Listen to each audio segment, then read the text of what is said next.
हिंदुओं के चार पवित्र धाम बद्रीनाथ, द्वारका, रामेश्वर और जगन्नाथपुरी, जिनमें आदि गुरु शंकराचार्य ने चार मठों की स्थापना की थी। कहा जाता है अगर आप किसी कारणवश इन चार धामों की यात्रा नहीं कर सकते और जगन्नाथपुरी में भगवान जगन्नाथ जी के दर्शन कर ले तो आपको चार धामों की यात्रा का पुण्य मिलता है। जगन्नाथपुरी, जो कि अब पुरी के नाम से जाना जाता है, उड़ीसा का एक तटीय नगर है। पुरी में निकलने वाले भगवान जगन्नाथ जी की रथ यात्रा पूरे विश्व भर में विख्यात है। उड़ीसा के पुरी में भगवान जगन्नाथ अपने बड़े भाई बलभद्र या बलराम और छोटी बहन सुभद्रा और जीजा सुदर्शन यानी कि अर्जुन के साथ साक्षात विराजमान है। यह मंदिर की कुछ बातें बहुत ही दिलचस्प है, जैसे कि इस मंदिर के शिखर पर एक सुदर्शन चक्र बना हुआ है, जिसे कहीं से भी देखो उसका मुंह आपको अपनी तरफ ही दिखाई देगा और दिन के किसी भी प्रहर में मंदिर के शिखर की छाया नहीं बनती। मंदिर में चाहे कितने भी दर्शनार्थी आए और मंदिर के भोजनालय में बनने वाला प्रसाद कभी खत्म नहीं होता, पर जब मंदिर के पट बंद होते तभी यह प्रसाद भी खत्म हो जाता। समुद्र के किनारे होने के बावजूद इस मंदिर में प्रवेश करने के बाद समुद्र की लहरों की ध्वनि सुनाई नहीं पड़ती। यहाँ के लोग कहते हैं इस मंदिर के ऊपर कभी किसी पक्षी को ना बैठे देखा गया है, ना ही किसी ने उड़ते देखा है। जगन्नाथ मंदिर इकलौता ऐसा मंदिर है जिसकी ध्वजा पवन की विपरीत दिशा में उड़ती है। इस ध्वजा को हर रोज बदला जाता है। ऐसी मान्यता है कि अगर किसी कारणवश यह ध्वजा नहीं बदली गई तो यह मंदिर 18 सालों के लिए स्वतः बंद हो जाएगा। जितना रसप्रद यह मंदिर है उतना ही रोचक इसका इतिहास भी। इस मंदिर के इतिहास के बारे में बात करें तो राजा इंद्रद्युम्न के सपने में आकर भगवान कृष्ण ने कहा कि हे राजन, पुरी के दरिया किनारे पेड़ के तने में से मेरे बड़े भाई बलराम और बहन सुभद्रा की मूर्ति का निर्माण करवाओ और उसे मंदिर में जाकर स्थापित करो।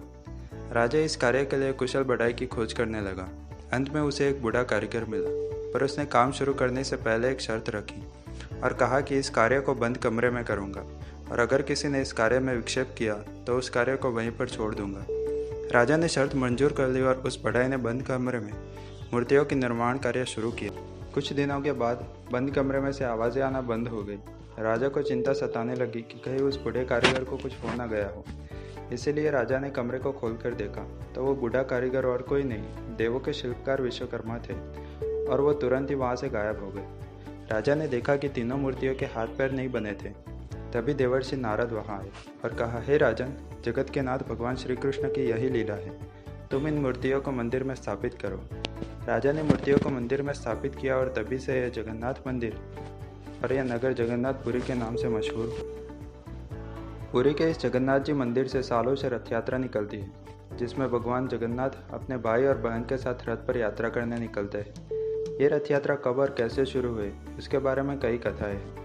सबसे प्रचलित कथा है कि एक बार सुभद्रा जी अपने मायके गई थी और उन्होंने अपने भाई के नगर को देखने की इच्छा जताई, तो भगवान कृष्ण ने इस रथ यात्रा का आयोजन किया ताकि बहन नगर की यात्रा कर सके और नगरजन भी अपनी राजकुमारी से मिल सके। बाद में भाई बलराम भी उसके साथ जुड़ गए।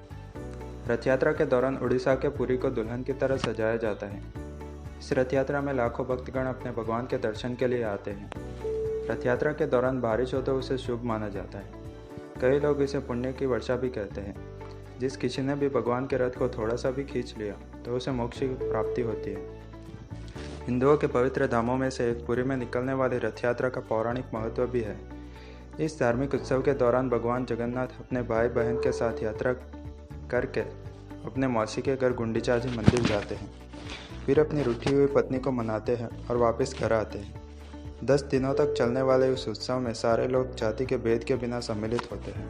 रथ यात्रा के मुख्य आकर्षण है इस यात्रा में जुड़ने वाले औसत 45 फुट की ऊंचाई वाले 3 रथ, जिनको बनाने में लोहे की कील का भी उपयोग नहीं किया जाता।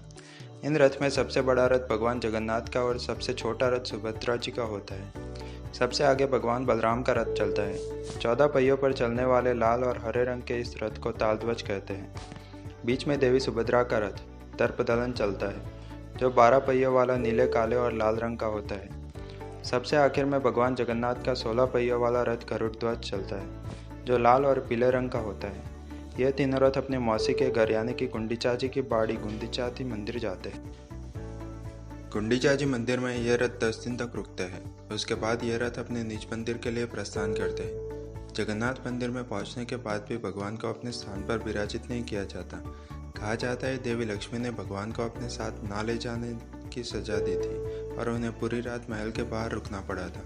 अगली सुबह पूरे विधि विधान के साथ भगवान जगन्नाथ, बलराम और सुभद्रा जी को अपने स्थान पर विराजित किया जाता है। रथ यात्रा की तैयारी वसंत पंचमी से ही शुरू हो जाती है। रथ के लिए लकड़ी के चुनाव से लेकर रथ यात्रा का मार्ग साफ करने तक, और ऐसी तो कई सारी पूजा विधियाँ जो मुहूर्त को देखकर की जाती हैं। जगन्नाथपुरी की यह रथ यात्रा हिंदुस्तान की बिन सांप्रदायिकता का बेजोड़ नमूना है, जिनमें न सिर्फ हिंदू बल्कि पुरी के सारे लोग बढ़ चढ़कर हिस्सा लेते हैं। रथ यात्रा के इस पर्व में दुनिया में कहीं न देखे जाने वाला भक्ति और उत्साह का भव्य समन्वय देखने को मिलता है।